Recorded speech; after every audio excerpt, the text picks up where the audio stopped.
the Rings Middle-earth official game announcement. Holy! Oh my god, this could be insane. The future of the Lord of the Rings gaming changed completely the moment Warhorse Studios officially confirmed it is developing an open-world Middle-earth RPG. After months of rumors, insider reports and speculation connecting the studio to the project through Embracer and Amazon partnerships, the confirmation finally arrived directly from the developers themselves. It's finally official, and it's another one of those dream devs working on a dream game.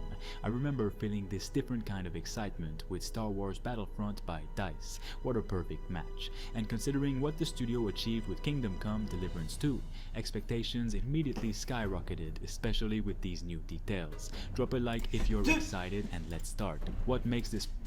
That's what I'm saying though. This is what's so exciting.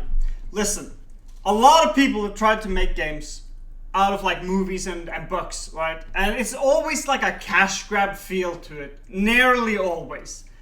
But big difference here. You see, they have already made a good game. But yeah, so they made this game. Came out last year, I believe. Not bad game at all. Literally, they just make Kingdom Come Deliverance and just swap up the characters or the places with Middle-earth, and I would be fine. That would be perfect. Project especially important is the type of RPG Warhorse is known for building. The studio specializes in highly immersive open worlds focused on realism, systemic gameplay, exploration, political storytelling, and grounded combat design. That approach aligns extremely well with Tolkien's universe because Middle-earth has always been defined by scale, atmosphere, travel, history, and believable world building rather than exaggerated fantasy spectacle. According to the official announcement, the project is being developed as a full open-world RPG experience set in Middle-earth. While the studio has not yet revealed the exact setting or timeline, the direction already appears clear. The game is expected to focus heavily on large-scale exploration, player immersion, and long-form role-playing systems similar to those seen in Kingdom Come, but expanded into a much larger fantasy setting.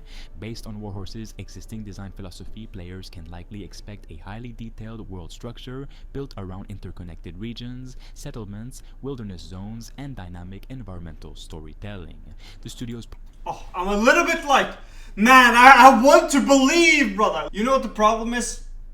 I've been burnt too many times. I've been burnt too many times where I'm like, oh, dude, this will be awesome. And then the game, it just doesn't deliver, right? So I'm always a little bit, you know what I mean? I want to love it, but I gotta see it, you know? Previous games emphasized natural exploration over heavily guided progression, and that structure would fit Middle-earth particularly well. Dense forests, mountain roads, isolated villages, ruined fortresses, populated cities, and dangerous frontier regions are all elements that naturally support the kind of immersive RPG systems Warhorse already builds. The project is also expected to lean heavily into grounded fantasy presentation. Warhorse traditionally focuses on physical combat systems, realistic movement, detailed animations, believable NPC routines, and slower-paced immersion systems. Applied to a Lord of the Rings setting, that could result in one of the most authentic interpretations. I will say though, I hope they don't do it. I hope they keep it a little bit reeled back. There is a tendency to want to, like, I think, make it more than it is, if that makes sense. Oh my god, the nerd in me is coming out. I'm pretty sure Balrogs was only in the first war with Marduk, and then seen again by the gang when they're in Minas Tirith. But I don't think it's something that just is walking around easily commanded, right? I hope they don't add a bunch of shit like that in, you know what I mean? Like where it's like anti-lore, if you will. That would be all it is sad. Middle-earth ever attempted in gaming. Combat will likely become one of the studio's biggest evolutions technically. Kingdom Come established a reputation for directional melee combat, centered around stamina management, timing, armor systems, and positioning. A Middle-earth RPG expands those possibilities considerably through larger-scale warfare, mounted combat, varied enemy archetypes, and fantasy creatures, while still preserving it is the very fitting. physicality Warhorse You're correct. is known for. Absolutely. Industry observers already expect the combat system to evolve into something broader and more cinematic, while maintaining realistic weight and tactical depth. The world simulation itself could become a major focus of the experience. Warhorse has consistently emphasized NPC schedules, faction behavior, economic systems, and reactive environments in previous projects. A pet peeve in regards to economic systems, man, I really do hope they make a meaningful economic systems. I hate it when you kind of feel like you're above it, if that makes sense. When you reach the end of the economic system. I remember this was the only thing that was bad about Skyrim, I remember. It was like after a certain time, you could just sell a potion, get 10k gold, buy everything, right? And you're just sitting there like, this is it now, I guess, right? Earth setting allows those systems to scale dramatically through larger cities, competing factions, military conflicts, dynamic settlements, and region-based political structures. Rather than functioning as static quest hubs, locations are expected to operate as living spaces with routines, trade activity, guard systems, and faction tensions that evolve over time. Travel and exploration. So you get a little bit of that dynamic. Core pillars of the game. I never played Kingdom Come Deliverance. I just saw some gameplay of it. I didn't know they had like political systems, because I like that. That is a little bit like the world itself kind of maneuvers a bit depending on what you do. No, I like that. I like that a lot. It makes you feel like you have an actual impact. Okay, W. Tolkien's world If they is do that. fundamentally built around journeys across enormous landscapes, and Warhorse's design strengths naturally support that structure. Long-distance horseback travel, dangerous wilderness encounters, environmental hazards, survival mechanics, camps, road events, and discovery-based exploration systems all fit the studio's established approach to open-world design. The RPG systems themselves are expected to be extensive. Reputation systems, dialogue branching, He faction pounded that relationships, chicken! equipment maintenance, inventory management, my crafting, and goodness. progression systems are all features commonly associated with Warhorse's previous work. In a Middle-earth setting, these mechanics could expand into regional alliances, political consequences, progression, depending on the narrative structure chosen for the game. Another major point of interest is scale. Internally, this project appears positioned as one of the studio's largest productions to date. Warhorse has expanded considerably following the success of Kingdom Come 2, and the Lord of the Rings license itself suggests a significantly larger production scope involving higher-end cinematics, expanded world building, larger quest lines, and broader technical ambition. Combined with support structures connected to Embracer and Amazon partnerships, the project now carries expectations closer to a full AAA fantasy RPG rather than a traditional AA production. The setting itself remains unknown, but that uncertainty is fueling heavy discussion across the... Yeah, because that's a bit scary, dog. Scope creep is such a real thing, right? And it's great. You want the world to be big, right? And I think Middle Earth is probably gonna require you to make an unbelievably sized map. But a big map with nothing in it? Oh, that's not good. That's not great. This is what I would want though. Oh, could you imagine you catch you get a horse, put a carriage on that sucker, you go around, you buy some shit up, and then you head over to the dwarf mines, right? And you walk into those big ass halls, trading jewels, right? Get some cash there, boom, bing bang, boom. Go back to the human settlements, trade there, get filthy rich. I'll go to like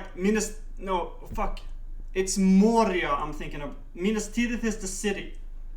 Yeah, I go to Moria, I get some fucking shit done, get some cash business, you know.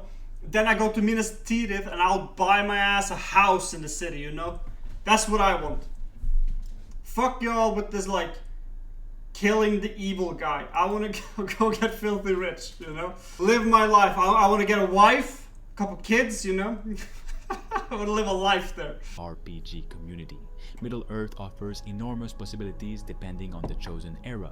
A war-focused period could emphasize military campaigns, territorial conflicts, and faction politics, while a more isolated setting could focus on survival, exploration, and ancient threats emerging across the world. Either direction would strongly benefit from Warhorse's immersive storytelling approach. There is also increasing attention around how the studio may handle lore authenticity. Warhorse is known for extensive historical research and environmental accuracy in Kingdom Come, and many expect a similarly meticulous meticulous adaptation process for Tolkien's universe. Architecture, armor design, regional cultures, travel systems, and political structures are all likely to receive significant attention in order to preserve Middle-earth's identity while adapting it into a large-scale interactive RPG. At this stage, development appears to be well underway internally, even if public information remains limited. Studios generally do not formally announce projects of this scale without substantial pre-production and foundational world building already completed. That's also true. So they must have put in some hours into this bitch. They must have. There's no way you can't, right? Can't be like casually announcing you're gonna make the Middle-earth RPG. But he does bring up a good point in terms of lore authenticity. This one is gonna be a hard one to tackle, I think.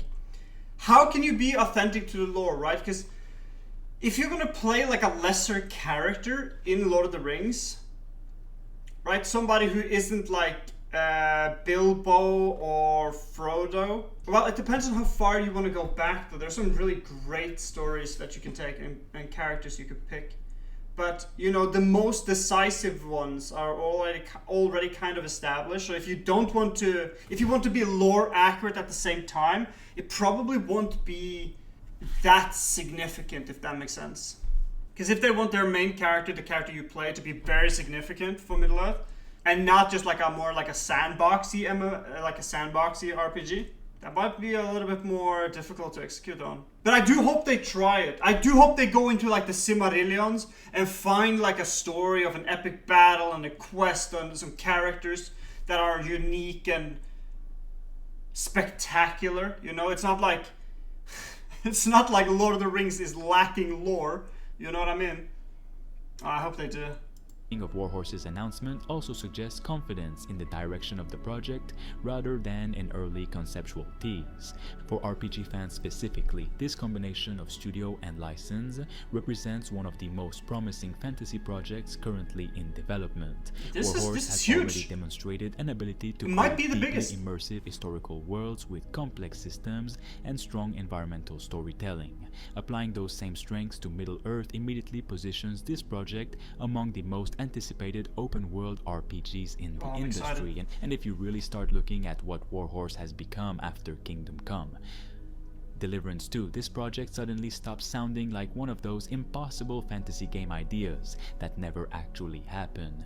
The studio has already proven it can build gigantic, believable worlds. Yeah, that's what makes it so like, oh my god, yes! That's what makes it such exciting. These are not like noobs who've never done it before. They have the proof they can do it. It might be the one. I'm pointing all my fingers. This might be the one. Love at first sight, I'm just saying. I mean, what? Almost every village, road, tavern, forest path, and random encounter feels handcrafted instead of procedurally thrown together. Their strength has never been flashy cinematic trailers. It has always been immersion, detail, and consistency. That becomes extremely important for Lord of the Rings because Middle-earth only works when the world itself feels live enough that players want to exist inside it for dozens or even hundreds of hours. Like the video for more and subscribe to Stay Tuned. I hope they make it into such a game though, where you can actually just you could just seep in as much time as you want to. Let your wallet and your time rip a little, you know what I mean?